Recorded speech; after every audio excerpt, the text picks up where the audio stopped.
ऐसे बहुत से फैक्टर्स हैं जो सी फेयरर्स की मेंटल हेल्थ को बहुत इफ़ेक्ट करते हैं। चाहे वो जॉब स्ट्रेस हो ऑन बोर्ड, या फैमिली से दूर होने का प्रेशर, फैमिली में कोई दिक्कत होने का प्रेशर, कोविड टाइम्स में लिमिटेड शोर लीव, और बहुत सी कंट्रीज़ की बहुत सारी रिस्ट्रिक्शंस जिसके कारण सी फेयरर्स बाहर नहीं जा पा रहे, और लिस्ट बढ़ती ही जाती है। और ये लिस्ट बहुत लंबी भी हो सकती है।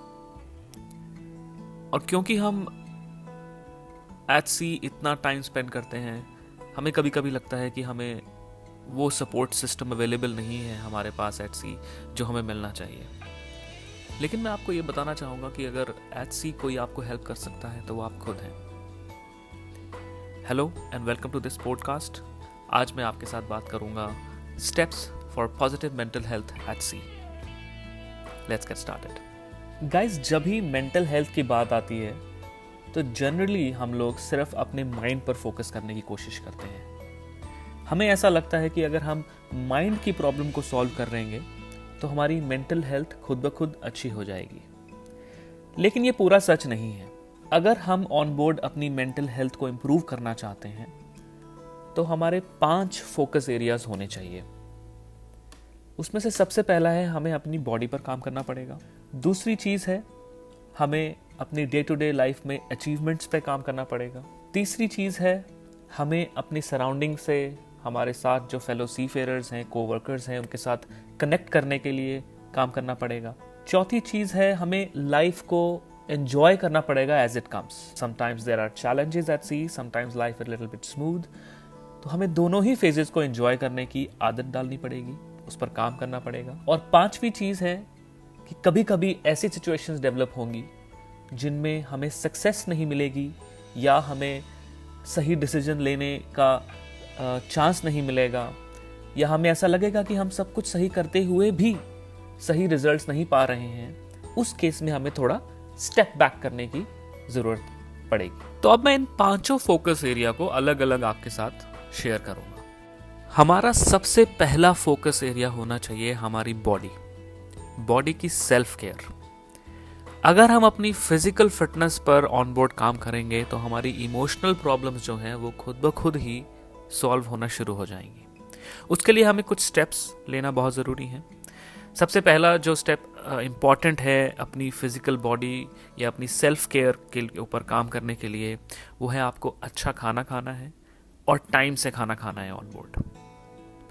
रेगुलर एक्सरसाइज करनी है और हो सके तो ओपन स्पेसेस में, एज सेफ एज पॉसिबल। कभी भी अनसेफ एरिया में जाकर हमें एक्सरसाइज नहीं करनी है। साथ ही साथ इट इज ऑल्सो इम्पॉर्टेंट कि आप अपने वर्क और रेस्ट टाइम्स को अच्छे से मैनेज करें। एक नॉर्मल डे पे अपने सोने का टाइम निर्धारित करें और उसी टाइम पे सोने की आदत डालें।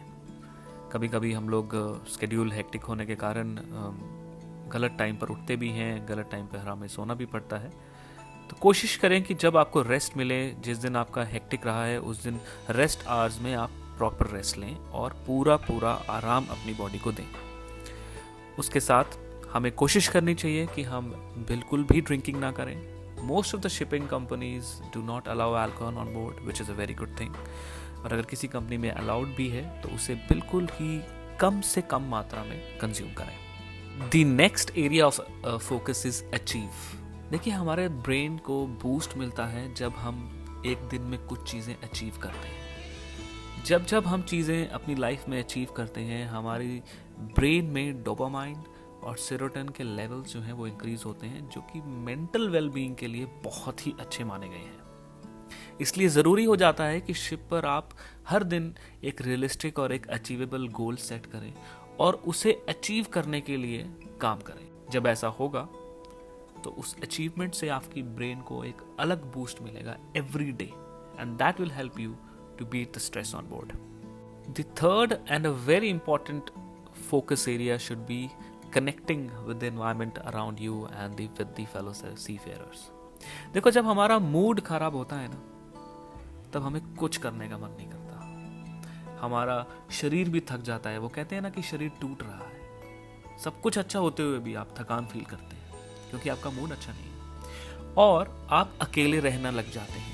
आप लोगों से अपने आप को आइसोलेट कर लेते हैं, और शिप की कुछ ऐसा एनवायरनमेंट, ऐसे कंडीशंस होती हैं एट सी कि ये आइसोलेशन में जाना और ज़्यादा लाइकली हो जाता है।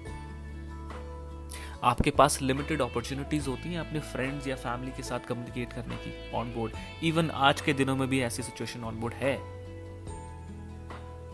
अलग अलग शिफ्ट पैटर्न्स होते हैं, जैसा कि मैंने कहा, जब स्ट्रेसफुल एनवायरनमेंट होता है, पोर्ट्स रोटेशन, तो आप कभी सही समय पे सो पाते हैं, कभी नहीं सो पाते हैं, शिफ्ट्स में काम करते हैं। ये चीज़ भी आपको मूड को जो है वो बहुत अफेक्ट करती है। और फिर फेलो सीफेयरर्स के साथ कनेक्ट करने का जो एनवायरनमेंट है वो बन ही नहीं पाता, आप कर ही नहीं पाते।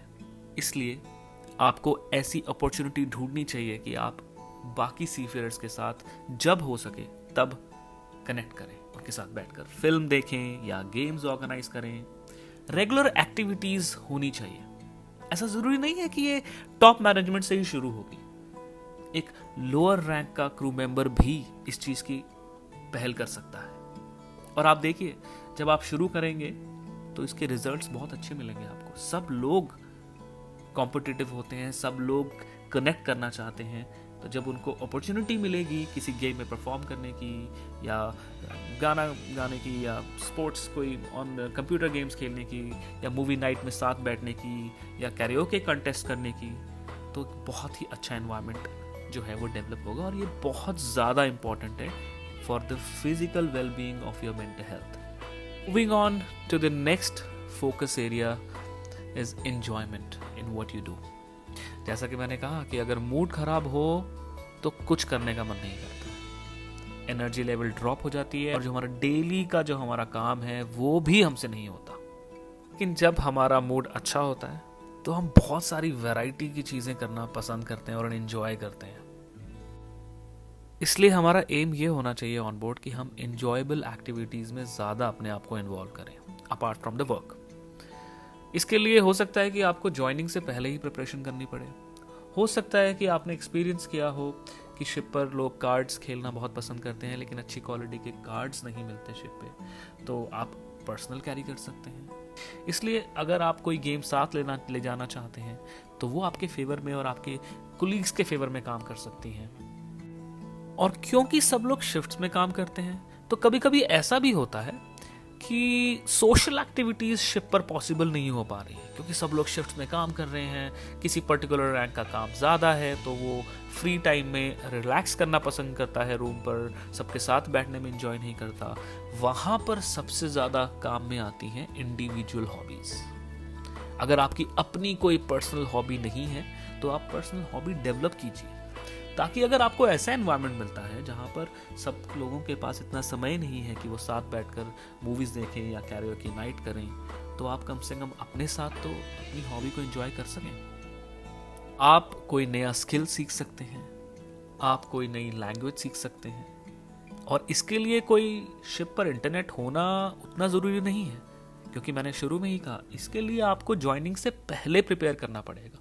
घर पर रहते हुए जब आप 3-4 महीने घर पर होते हैं तब आप सोचिए कि अगले शिप पर मुझे क्या चीज़ नई करनी है या क्या नया सीखना है, और उसका डेटा आप घर रहकर कलेक्ट करिए अपनी हार्ड ड्राइव में और उसको साथ कैरी करें। हो सकता है कि वो डेटा आपके साथ साथ आपके फेलो सीफेयरर्स के भी काम आ जाए। 5वां इंपॉर्टेंट की area of focus should be taking a step back when things don't go your way. Problems तो आती जाती रहेंगी, लेकिन उस प्रॉब्लम पर सोच कर इमोशनली एंगर, फ्रस्ट्रेशन या सैडनेस को दिखाना जो है वो आपकी मेंटल वेलबींग के लिए बिल्कुल भी अच्छा नहीं है, वो बहुत हानिकारक है। और जब हम उस सिचुएशन में फंसते हैं तो ना हम क्लियरली सोच पाते हैं, ना हमें बिग पिक्चर दिखाई देती है, और हम लोग हर बात पे रिएक्ट करना शुरू कर देते हैं, जो ना कि आपके लिए हेल्पफुल होती है और ना ही आपके क्रू वर्कर्स के लिए हेल्पफुल होती है। जनरली जब हम स्ट्रेसफुल होते हैं तो हम लोग अपनी इमोशंस और ओपिनियन के कंट्रोल में आ जाते हैं, जिसको कि बहुत ज़्यादा डिफ़िकल्ट सिचुएशन बनने में ज़्यादा समय नहीं लगता। इससे फिर इम्पल्सिव एक्ट्स होते हैं, और जो कि लंबे और बुरे कॉन्सिक्वेंसेस छोड़ता है हमारी मेंटल वेलबींग पर। इसलिए बहुत ज़रूरी है कि जब ऐसा एनवायरनमेंट बने तो थोड़ा स्टेप बैक करके, don't take the life too seriously, थोड़ा सा पीछा हटके और उसके बारे में फिर विचार करके नई शुरुआत आप करने की कोशिश करें, तो ये आपके मेंटल वेलबीइंग के लिए बहुत ही अच्छा होगा ऑन बोर्ड।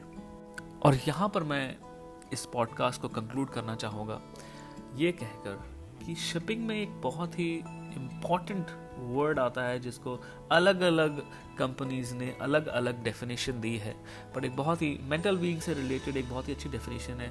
वर्ड है स्टॉप, STOP। सो स्टॉप में S का मतलब है pause for the moment, T का मतलब है टेक अ ब्रेथ, O का मतलब है ऑब्जर्व। आप ऑब्जर्व करिए आपके मन में क्या चल रहा है, आप किस चीज़ के ऊपर ज़्यादा रिएक्ट कर रहे हैं, आपको क्या चीज़ बॉदर कर रही है, आपकी बॉडी कैसे रिस्पॉन्ड कर रही है। और P का मतलब है पुल बैक, बड़ी पिक्चर को देखिए। इस जिस सिचुएशन में आप फंस गए हैं उसको किसी और की नज़र से देखें, अलग अंदाज से देखें, अपने किसी फेलो सीफेरर या अपने किसी दोस्त या फैमिली मेंबर से कुछ एडवाइस ले लीजिए, या आप ये सोचिए कि जिन लोगों को मैंने अपना आदर्श माना है वो इस सिचुएशन में क्या करते हैं। So I think this is a very very important topic, and lot of seafarers are suffering with a very bad mental health on board due to various reasons. इसलिए बहुत इम्पॉर्टेंट है कि ये पॉडकास्ट सब सीफेयरर्स तक पहुँचे और आप सब लोग जो मुझे सुन रहे हैं, जो मैंने बातें कवर की हैं, उन्हें अपनी ज़िंदगी में लाने की कोशिश करें।